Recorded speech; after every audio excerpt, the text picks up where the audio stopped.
বাংলাদেশের অর্থনীতি ধ্বংস করে দিয়েছে আওয়ামী লীগ, বললেন আমির খসরু।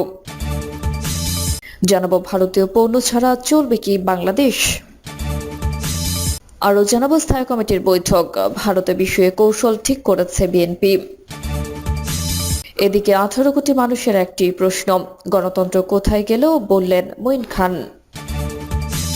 এবং সর্বশেষ জানাবো যে জনগণের জন্য স্বাধীনতা, তারাই আজ কোণঠাসা, বললেন শামসুজ্জামান দুদু। এতক্ষণ শুনলেন সংবাদ শিরোনাম, এবারে বিস্তারিত। বাংলাদেশের অর্থনীতি ধ্বংস করে দিয়েছে আওয়ামী লীগ, বললেন আমির খসরু।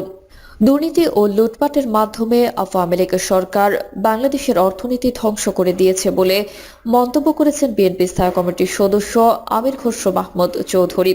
তিনি বলেন, বাংলাদেশের সব রাজনৈতিক দল, পেশাজীবী, সুশীল সমাজ, কৃষক ও শ্রমিকদের মধ্যে সৃষ্টি হওয়া গণ ঐক্যকে সামনে নিয়ে আওয়ামী লীগ সরকারের পতন ঘটানো হবে। বাংলাদেশে ইফতার মাহফিল হবে কিনা সেটা এখন প্রশ্ন করা হচ্ছে। কোন দেশে আছে চিন্তা করেন, ইফতার মাহফিলে নাকি কচ্ছর সাধন করতে হবে।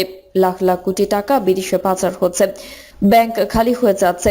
দুর্নীতি ও লুটপাটের মাধ্যমে বাংলাদেশের অর্থনীতি ধ্বংস করে দিয়েছে। মানুষ দুবেলা খেতে পারছে না, আর ইফতার মাহফিলে নাকি কৃচ্ছ সাধন করতে হবে। এজন্য আমি বলেছি, ইফতার মাহফিল বেশি বেশি করতে হবে, প্রতিদিন করতে হবে, প্রতিটি এলাকায় করতে হবে। স্থায়ী কমিটির বৈঠক, ভারতের বিষয়ে কৌশল ঠিক করেছে বিএনপি। ভারতীয় পণ্য বর্জন ও ভারত বিরোধী আন্দোলনের বিষয়ে কৌশল ঠিক করেছে বিএনপি।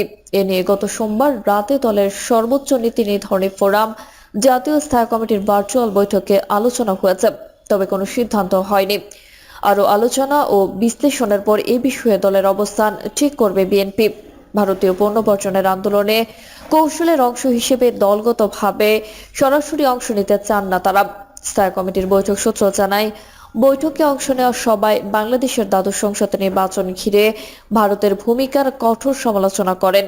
তবে পার্শ্ববর্তী ও প্রভাবশালী রাষ্ট্র হওয়ায় কৌশলগত কারণে তারা ভারতের পণ্য বর্জনের আন্দোলনে দলগতভাবে সরাসরি অংশ নিতে চান না। অবশ্য সামাজিক যোগাযোগ মাধ্যমে কোনো গোষ্ঠী কিংবা জনগণ যদি ভারতীয় পণ্য বর্জনের ডাক দেয়, তাহলে বিএনপি সেটি এড়িয়ে যাবে না। তাই এক্ষেত্রে বিএনপির কৌশল কি হবে তা ঠিক করা উচিত বলে জানান তারা। ভারতীয় পণ্য বর্জনের একটি আন্দোলনের বিষয় সম্প্রতি সামাজিক যোগাযোগ মাধ্যমে ছড়িয়েছে। বিএনপি সিনিয়র যুগ্ম মহাসচিব রুহুল কবির রিজভী গত 20 মার্চ নয়াপল্টনে দলীয় কার্যালয়ে সংবাদ সম্মেলন করে সেই আন্দোলনের প্রতি সংহতি প্রকাশ করেন। এরপর একদল কর্মীকে নিয়ে দলীয় কার্যালয়ের সামনে তার গায়ে থাকা ভারতীয় চাদর ছুঁড়ে ফেলে দেন। তখন তার সঙ্গে থাকা কর্মীরা সেই চাদরে আগুন দিয়ে পোড়ান। স্থায়ী কমিটির বৈঠক সূত্র জানায়, রিজভীর ভারতীয় চাদর ছুঁড়ে ফেলার ঘটনাটি বিএনপির ভেতরে নানা আলোচনা সৃষ্টি করেছে। স্থায়ী কমিটির সর্বশেষ বৈঠকের আলোচনায় বিষয়টি এসেছে। দায়িত্বশীল পদে থেকে রিজভীর এমন কর্মকাণ্ড শোভনীয় হয়নি বলে মনে করে স্থায়ী কমিটি। দুজন সদস্য এই প্রসঙ্গটি উত্থাপন করে বলেন, রিজভী ব্যক্তিগত চিন্তা থেকে কাজটি করেছেন। এমনটা বললেও সেটি ব্যক্তিগত ছিল না। দায়িত্বশীল পদে থাকায় দেশবাসী মনে করে দলের সিদ্ধান্তেই তিনি এমনটা করেছেন।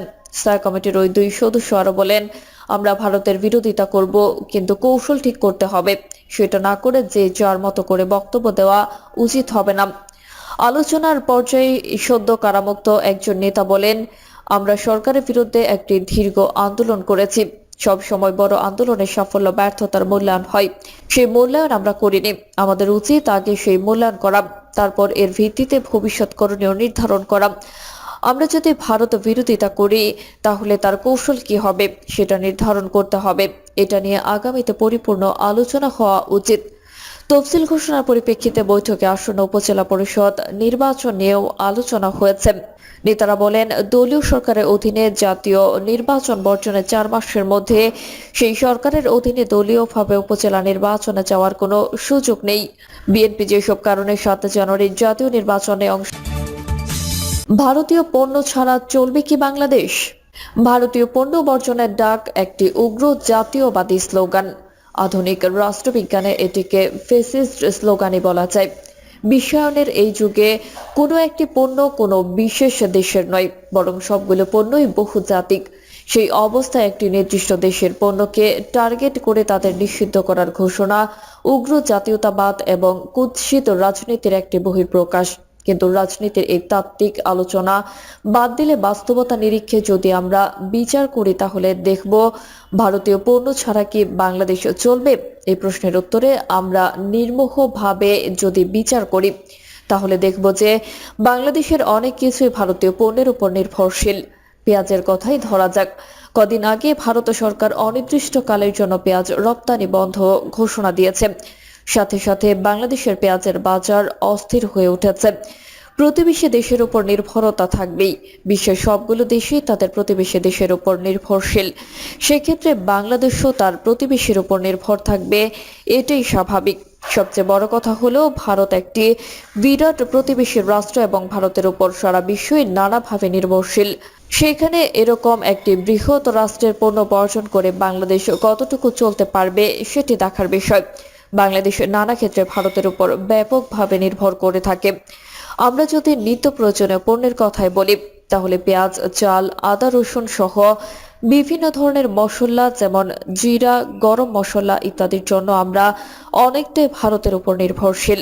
ভারত থেকে যদি এই সমস্ত পণ্য সরবরাহ না করা হয় তাহলে আমাদের বাজারে এক বড় ধরনের সংকট তৈরি হবে, অস্থিরতা তৈরি হবে। নিত্য প্রয়োজনীয় পণ্য ছাড়াও আমাদের পরিধেয় এবং ফ্যাশনের অনেক কিছুর জন্যই আমরা ভারতের উপর নির্ভরশীল। শাড়ি থেকে শুরু করে থ্রি পিস, সালোয়ার কামিজ, ছেলেদের জন্য নানা ধরনের পাঞ্জাবি এবং নানা রকমের পোশাকের জন্য আমরা ভারতের উপর নির্ভরশীল। এই সমস্ত পণ্য যদি বাংলাদেশে আসা বন্ধ হয়ে যায় সেটি বাংলাদেশের জন্য একটি বড় ধরনের বিপর্যয় তৈরি করবে। বিনোদন জগতে আমরা পুরোপুরিভাবে ভারতের উপর নির্ভরশীল।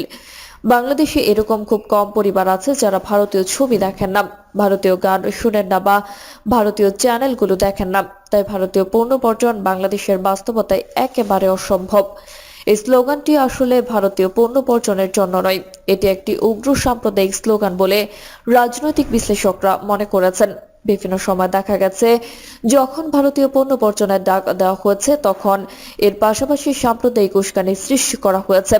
সংখ্যালঘু সম্প্রদায়ের উপর আক্রমণ, তাদের বাড়িঘর জ্বালিয়ে দেওয়া, সংখ্যালঘুদের অত্যাচার, নিপীড়ন করা সাম্প্রদায়িক রাজনীতির একটি বড় বৈশিষ্ট্য।